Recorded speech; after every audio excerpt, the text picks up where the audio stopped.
Please welcome Interim President, New Jersey City University, Andrés Acebo.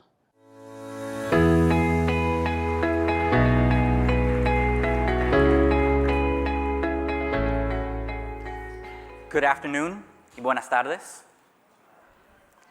That's a hard act to follow, I gotta say.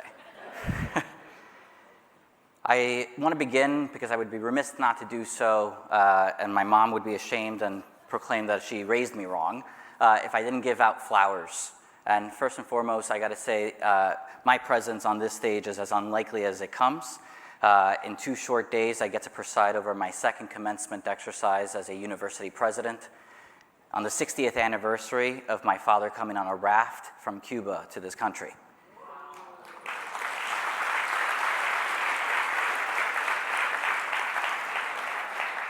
Here's where I hand out the flowers to folks like Luke Visconti, who happens to also be the chairman of my board of trustees, folks like Luke, who spoke my name along the way of my journey before I got an invitation in it, folks that cared about where your story begins. And I think that that's ultimately what resonated so much of these 3 talks this afternoon, the importance of speaking up when someone else isn't in the room, of speaking up for yourself when you get in that room, and elevating the urgency of what Dr. King talked, the fierce urgency of now. That this very well may be the civil rights moment of our time, and that it's not the threat of artificial intelligence that challenges our future, it's manufactured apathy. And we have to collectively come together to recognize that we are what James Baldwin acknowledged are the ones that hold the world together. That the world is held together, that it really is because of the love and passion of a very few people. Hope you join us in this conversation.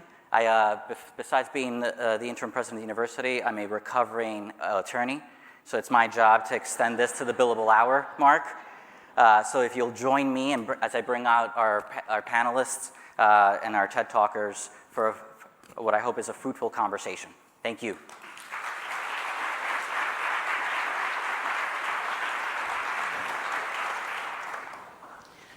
So thank you all. That was an extraordinary conversation. Special shout out to Mamadou A, an alum, right? So, so why don't we begin here before I turn it over to members of the audience, and I really hope that this is an interactive conversation. I want to pick up where Ken left us off. That this may very well be the civil rights moment of our time. And as I noted, in 2 short days, I sent off, part of the university community, 1,667 overwhelmingly first-generation Black and brown students into this world who are told on the evening news, if they still watch it, that we are incredibly divided, and perhaps as divided as our politics sometimes wants to dictate. How do you ground yourself in this moment with an eye towards the future in the work that you do? And as Ken, you articulated, and we'll begin with Ken, and we'll go down the horn, making it personal. Yeah, I think it's my personal story in the beginning, just where I started from, and the challenges being a first-gen student, and then ultimately a first-gen professional in an amazing firm. How challenging that change was for me, and how, there's a much longer story here, how frankly I lost myself. My friends would say I was a sellout in the beginning of my career. And I don't want to ever, this is me being very optimistic, have anyone have to sell out to make it. So I ground myself from that point, and then as I mentioned, my daughter. I worry about my daughter's future. I'm sure if you have kids, grandkids, you worry about their future. So I ground myself in, I gotta get after this. I can't stop because it's about her. Thank you, Ken. Mamadou? I sort of reflect on about a month ago, I was in Washington, D.C., and I was talking to Chad Womack, who's one of the heads at the United Negro College Foundation. And so we were having an African American in life science event. And one thing he said was, I've been fighting DEI initiatives to promote DEI initiatives for most of my life, and he's closer in his 50s and 60s, and yet he's like, you guys are in front of me, you guys are still doing it, and for me, of course, personally, being African American, and living through those daily reminders that he also lived through was kind of eerie. How much advancement have we had? And it really comes down to our generation and multi-generational coming together and really, again, fighting this as hard as we can, because it really impacts not only just our lives, but our future generation. And so for me, it's a personal thing, and it's something that I would love to, of course, fight with the rest of the panelists and the rest of you all to really promote. So that's how I still stay grounded. It's something that must be done. Thank you. Tawana? Yeah, for me, I'm from Texas, so you guys hear about us in the news all the time, and probably one of the more states that's more provocative in this topic. But I stay grounded by ensuring that I stay connected to the students. I have witnessed and seen many African American minority students take a different route and not go to institutions like UT Austin, for example, and choose historically black colleges and universities just because they want to feel safe.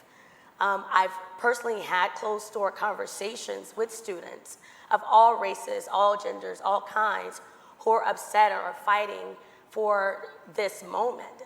And so for me, as an alum and as a person who wants to remain connected, I take a personal interest by ensuring that students know that the alumni is there for them. I make sure that I put my money where my mouth is. I establish endowments to support students who are losing those opportunities that they've had in the past that they no longer have right now. So for me, it's a constant reminder of I'm not going to change what has happened, but I can be a change in a different way. And so how can I do that and bring other people along with me to do the same? Because we're living in a time that's difficult, and we're going to have to figure out how to go through this journey. Thank you for that, Tawana. Why don't we turn it over to some audience participation? Anyone have a question, want to kick us off?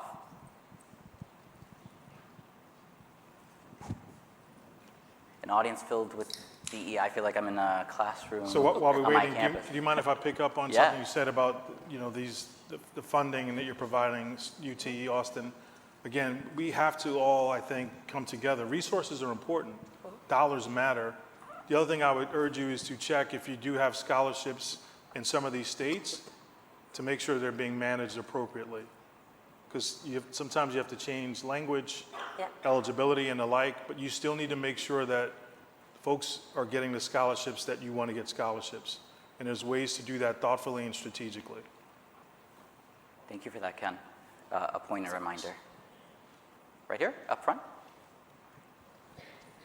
Right here? Yeah, you're the winner. Yeah.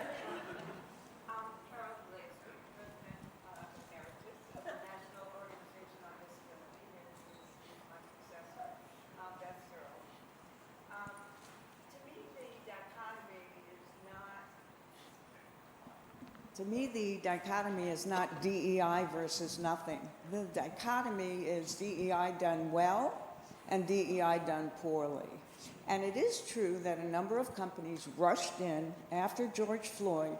They spent quick money. It was a flash in the pan. They hired chief diversity officers. They put programs in place. Those are DEI not done well. And then there are most of the companies that are sitting in this room who are doing it well. They're not doing it on the cheap. They know that it's a marathon and not a sprint. There are so many other good and important reasons why DEI should be talked about in that dichotomy of done well versus done poorly. Do we have a shot, back to your civil rights argument, do we have a shot at advancing that argument publicly and getting more people to support and be less ashamed to be part of the DEI movement? Personally, I think we do. I think we have to control the narrative. I think what's happened is the narrative is being controlled by folks who are vehemently disagree with what we're trying to accomplish. And I agree, there are a number of organizations who jumped in post-George Floyd, and they weren't true to the mission. They wanted to have, I call it a glossy brochure moment.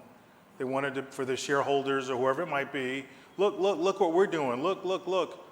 But as we see, when the rubber meets the road, which is now, many of those organizations have pulled back. I talked to a number of schools who says, can you be surprised by the number of companies who were so engaged with us 2020, 21, who can't be found at the moment. I think we have to get back to controlling the narrative and speaking to the truth about what we want, which is equity, right? It's not about me getting more than you and me killing you, and no, it's about equity, it's about all of us coming together, but I'm afraid we've lost the narrative. So we've got to figure out a way to get that back, in my opinion. I want to, Sorry. I can say that I recognize exactly what you're saying because we've been having these discussions as well. I'm proud to work for a company who says publicly, we're staying the course. We're not backing down on what we've committed to, and we've been doing this before George Floyd. So this is not something that's new for us. But I do appreciate that there are times when we take a step back to say, are we doing this the right way? Are we doing this well? What do we need to change in a changing environment? And I'm applauding my leadership right now, and some of them are in the room. And I'm not saying this because they're here, but it's true. They have stood behind what we have put into place and have fostered as part of our DEI culture at our company. And we say it publicly, we say it, that we're staying the course. And when I'm at a round table with other large corporations, in the rooms that I'm in, they're all saying the exact same thing. It's public, we're staying the course. I've not heard one company that I have engaged with, at least that have said, we're pulling back, or it's no longer important for us. Because they recognize it's a business move at this point. Love it. I think you hit the nail on the head. And personally, I've seen that myself, where even some universities themselves with all good intentions still pull back because of the pressure from funders and donors alike. And so that's where I sort of mentioned in my talk why individuals also really matter beyond just institutions. And so that's through my work with Black in Cancer. We're nonprofit and we're not tied to really any institutions. And there's a space there for sort of grassroots type organizations and individuals to really supplement the lack of commitment from higher institutions, and also put pressure on those institutions and say, hey, this is a very important initiative that you should be a part of, and it's not just, sort of just the spur of the moment. Again, this is a marathon. This is not something just as a whim. I love that. I think if I'm a trustee at where I went to school, but I think trustees, those of you on boards or whatever you do, make sure you continue to talk about diversity. Don't succumb to the pressure of not talking about it and not putting it in the forefront. I think that's important. Because to your point, EY, we've been at this for 30 plus years. I'm not going to say the work is easy. We all know it's difficult. What's changed in the last couple of years is that a few of us are a lot more engaged with the risk management in our general counsel's office. But we're not changing what we're doing, right? You got to change some language, got to keep the firm out of trouble. But ultimately, we are, I love what we're going to do this. Unrelenting in this commitment here, but all of us need to be thoughtful about how we go about it now. But you got to talk about it, and so many of you have roles of influence and power. Don't be bashful. Don't be bashful. We're coming down to the minute mark, so let me bring one more question and then bring us home. Luke? Andy, I want to give everybody a thought of why Andy's on this stage. We had a crisis at New Jersey City University. Andy stepped into the breach, and he has produced, for the first time ever, his team has produced an academic plan. We have a plan to do the metrics-based things that we're going to need to get funding from the state of New Jersey, Ken. And this ties back to you and to great companies like BASF. There must be metrics-based evidence that these things are working. So for Andy and I, we talk about yield, retention, and graduation rates. Every week, we talk about, on Monday morning, we have a talk, and we talk about those 3 things. If you go online and look at the Florida public universities, when the governor asked all the public universities for their, what are you spending money on DEI efforts and what is it producing, not a single line item, hundreds of line items, not a single line item tied back to student success. It was all this inside talk with acronyms and things, and the governor, frankly, quite rightly said, we're wasting the taxpayers' money, no more. You can't do this anymore. If they had tied back what they were doing to yield, and then you know it had an effect on yield, retention, and graduation rates, it would have been defensible. Because over the long term, those efforts saved the taxpayers' money and generated new tax. I told the governor of the state of New Jersey, I like Andy because we are generating new taxpayers for you, Governor. That's what our job is. And he patted me on the back and said, boy, I wish the rest of the public trustees felt that way. But Andy's leadership produced plans with goals and KPIs, metrics around which the interim is going to go away, I predict. I can't do it myself, but I predict that the interim is going away next month at the next board meeting because you have produced results that have absolutely benefited the state of New Jersey and every taxpayer who's funded that university for 100 years. That's what we need to focus on, is what impact are we having?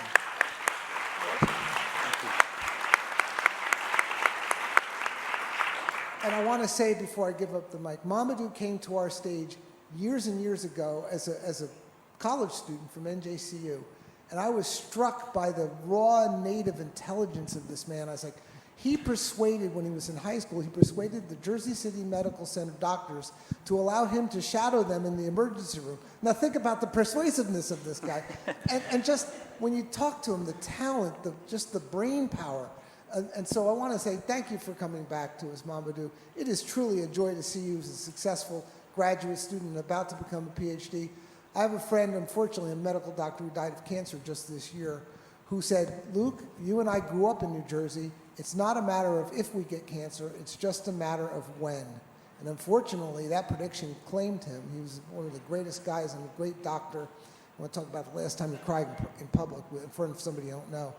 But anyway, I look forward to your research. I look forward to your success because you will benefit everybody in this room. And that's the beauty of DEI. Thank you for that, Luke. I'm going to close with this. Point in comments, and Luke, you could always get the microphone when you announce something like that.